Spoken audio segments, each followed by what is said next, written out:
এখন আমরা আবার ফিরতি পথে। এই যে হাতে নৌকা টানার অস্ত্র, আর এই হচ্ছে কাইকিং এর আমাদের রুট।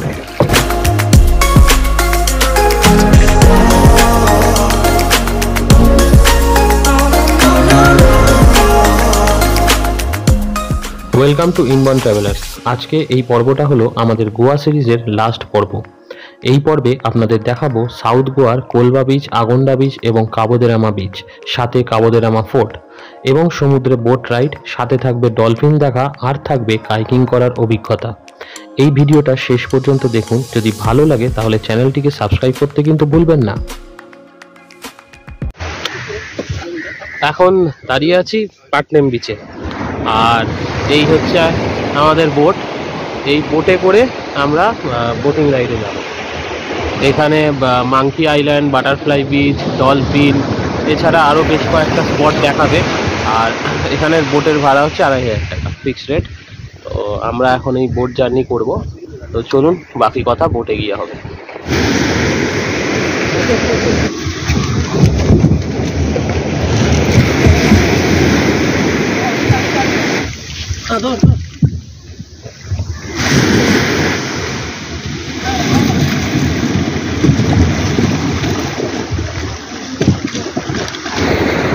আমাদের বোট এখন প্রায় স্টার্ট হওয়ার মুখে, এখনই স্টার্ট হবে। আমরা বোটে উঠে গেছি।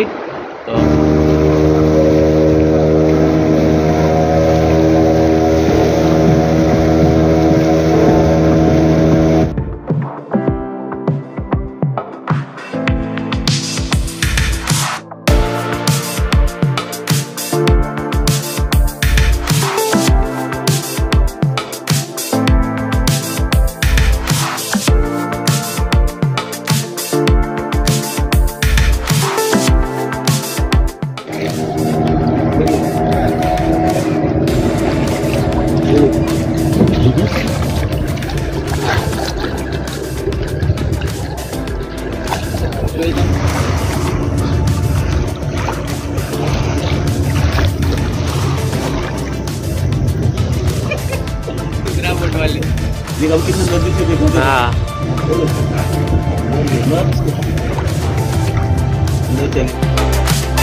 ওই দেখুন, ওই যে যেটা দেখা যাচ্ছে ওটা হচ্ছে টার্টল রক, ওটাকে বলে টার্টল রক। সামনেটা দেখুন কচ্ছপের মুখের মতো, আর পিছনের এই পুরো সার্কেলটা কচ্ছপের বডির মতো।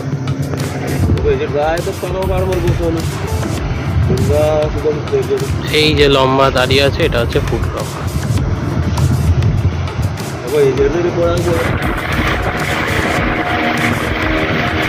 ওই যে দেখা যাচ্ছে ওটা হচ্ছে বাটারফ্লাই বিচ। এই যে পাহাড়টা দেখছেন, পাহাড়টা ঠিক এইভাবে এরকম উঠেছে, এই জন্য একে বাটারফ্লাই বিচ বলা হয়।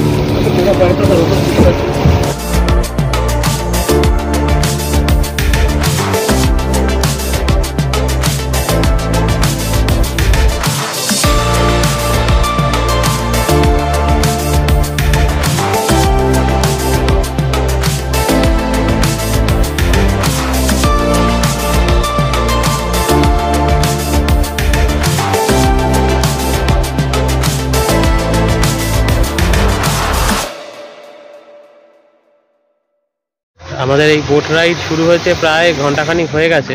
টার্টল রক আপনারা দেখলেন, এছাড়াও আশা করি ডলফিনও দেখতে পেয়েছেন। আর এখন এসে নেমেছি বাটারফ্লাই বিচে। বিচটা খুবই সুন্দর, একদম ছোট্ট একটা বিচ, দেখে নিয়ে আপনারা। আর একদম নির্জন। এই কিছু মানুষ ট্রেকিং করে আসে, আর কিছু মানুষ বোটে আসে। এখানে কোনো থাকার ব্যবস্থা সেরকম কিছু নেই। এটা আসলেন, ঘুরলেন, চলে গেলেন, এরকমই ব্যাপার। ওই দেখুন, ঠিক শ্রী গণেশের মতো মাথাটা মনে হচ্ছে, মানে শ্রী গণেশের মাথার মতো ওই পাথরের স্ট্রাকচারটা।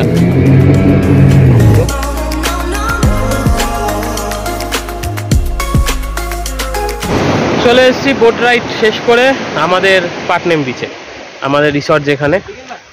এখন জাস্ট আমাদের বোট রাইডটা শেষ হলো। আর আজকে যেহেতু আমাদের চেক আউট আছে 11টার সময় চেক আউট, তো এখন যাব ব্যাগ ট্যাগ সব গুছিয়ে নেব, নিয়ে তারপরে আর কিছু জায়গা দেখার বাকি আছে। একটা জিনিস বলে রাখি, গোয়ায় যদি আসেন, কোথাও ঘুরবেন কি না ঘুরবেন, এই সাউথ গোয়া মিস করবেন না। সাউথ গোয়া অবশ্যই আসবেন, মানে ট্যুর প্ল্যানে সাউথ গোয়া ছাড়া গোয়ার ট্যুর কখনো করবেন না।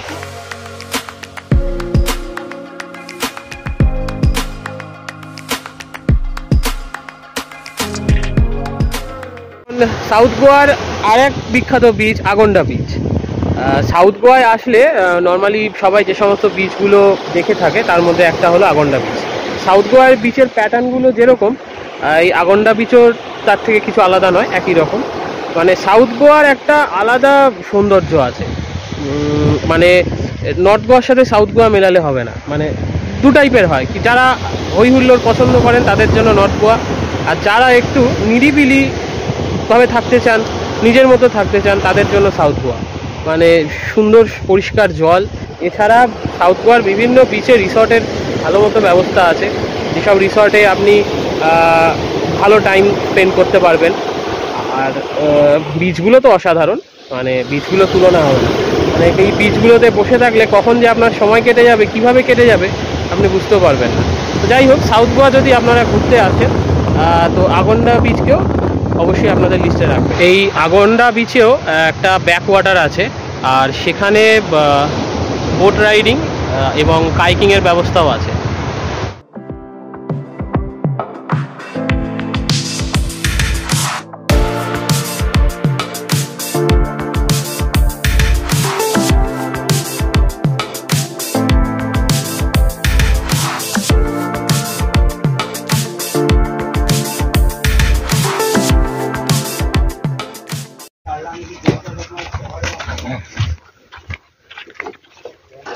আমরা এখন চলেছি কোলা বিচের দিকে। ঠিক আমার পেছনে এখানে কোলা বিচে যাওয়ার রাস্তা, আর বেশ কিছু সিঁড়ি আছে, ওই সিঁড়ি পার করে আপনাকে কোলা বিচের একদম কাছে যেতে হবে। তো চলুন আমরা কোলা বিচের দিকে এগোই।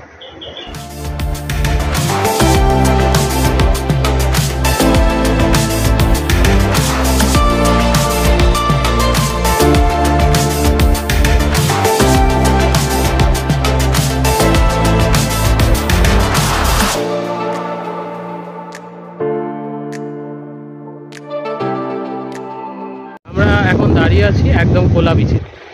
এই বিচের সৌন্দর্যটা আর কি বলবো, নতুন করে কিছু বলার নেই। সাউথ গোয়ার বিচগুলোর সৌন্দর্য নিয়ে এটা অসাধারণ বিচ।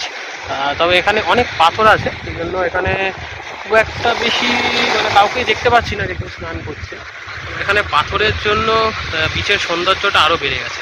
মানে দুদিকে পাহাড়, নর্মালি যেরকম গোয়ার বিচগুলো এর আগেও দেখেছেন, দুদিকে পাহাড়, মাঝখানে নীল আর সবুজ জলের সমুদ্র, আর লাল কালারের পাথর।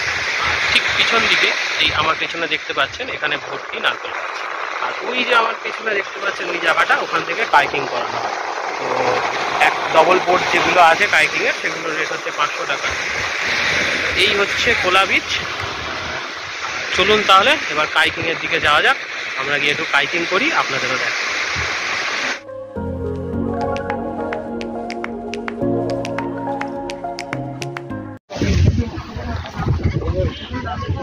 এই আমাদের বোট রেডি হচ্ছে, আমাদের কাইকিং এর বোট রেডি হচ্ছে।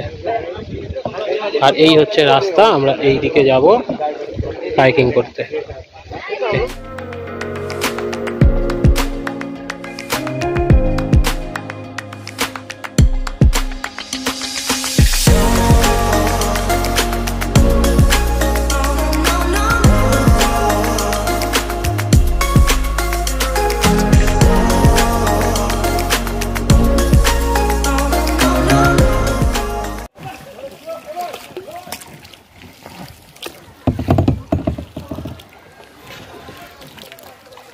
কেমন এক্সপিরিয়েন্স বল?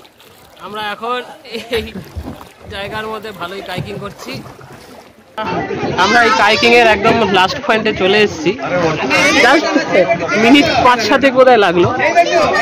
তো এখন এখানে একদমই সামান্য জল, এইবার আস্তে আস্তে পিছন দিকে বোট যাচ্ছে, এবার আবার ফেরার পালা। তো ভালোই এক্সপিরিয়েন্স, অসাধারণ লাগলো। তো এই কোলা বিচে যদি আসেন, এই কাইকিংটা কিন্তু মাস্ট রেকমেন্ডেড, একদম মিস করবেন না। এখন ফিরছি আমরা, ফিরছি না যাচ্ছি বুঝতে পারছি না, নৌকা আমাদের কোন দিকে নিয়ে যাচ্ছে। তো সাউথ গোয়াতে কোলা বিচে এটা মাস্ট রেকমেন্ডেড, অবশ্যই করবেন, ভালো লাগবে। এখানে সেরকম প্রফেশনালের কোনো ব্যাপার নেই, এক হাঁটু জল, একটু হয়তো বেশি হবে, হলে কোমর অবধি হবে, এখানে করতে পারে, কোনো অসুবিধা নেই।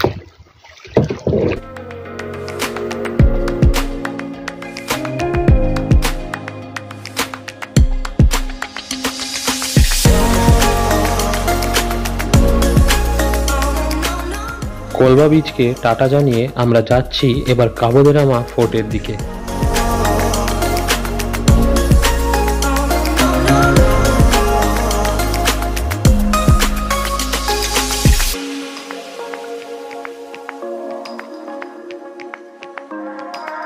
কাবো দে রামা ফোর্টের দিকে যেতে এই যে রাস্তার দুধারে এদিকে আর এদিকে যে গাছগুলো আছে, এগুলো হচ্ছে সব কাজুর গাছ। তো আপনাদের চলুন একটু কাছ থেকে কাজুর গাছগুলো দেখাই।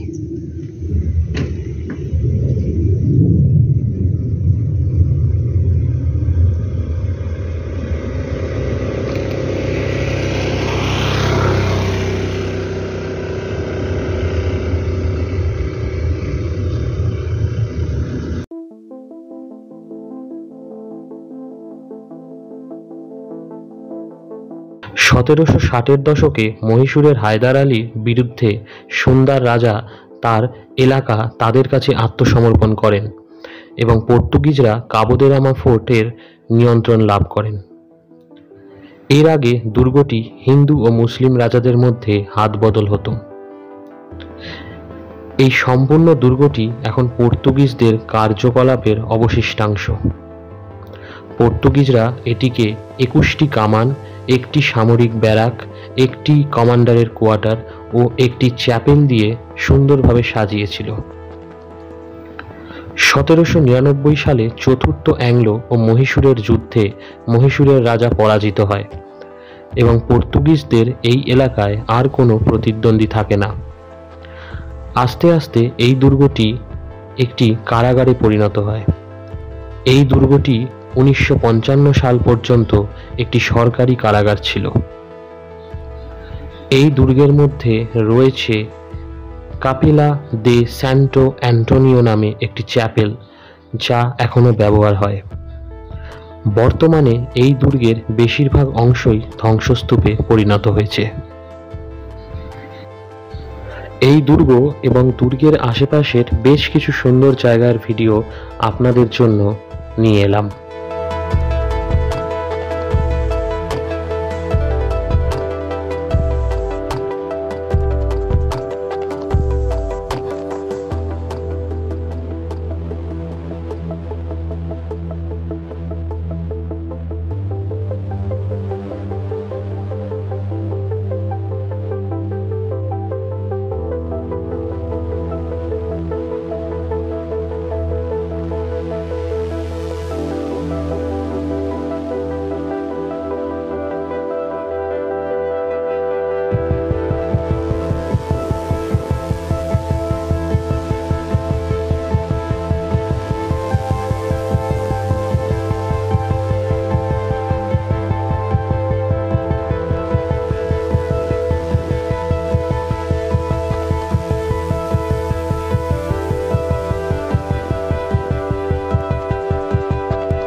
কোলা বিচ থেকে মাত্র 13 কিলোমিটার ডিস্টেন্সের মধ্যে আছে কাবো দে রামা ফোর্ট।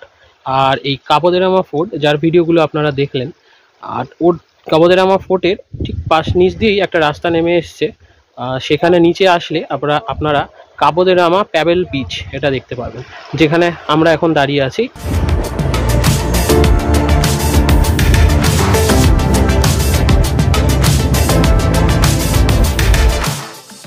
ভিডিওটা শেষ পর্যন্ত দেখার জন্য অনেক ধন্যবাদ। এইবারের মতো শেষ করলাম আমাদের গোয়া সিরিজের শেষ ভিডিওটা। এই রকম আরও অনেক জায়গার ভিডিও নিয়ে আমরা সব সময় আসতে থাকব, আপনারা সঙ্গে থাকবেন। খুব তাড়াতাড়ি ফিরব সিকিমের 3টি পর্ব নিয়ে। ততক্ষণ পর্যন্ত স্টে উইথ আস।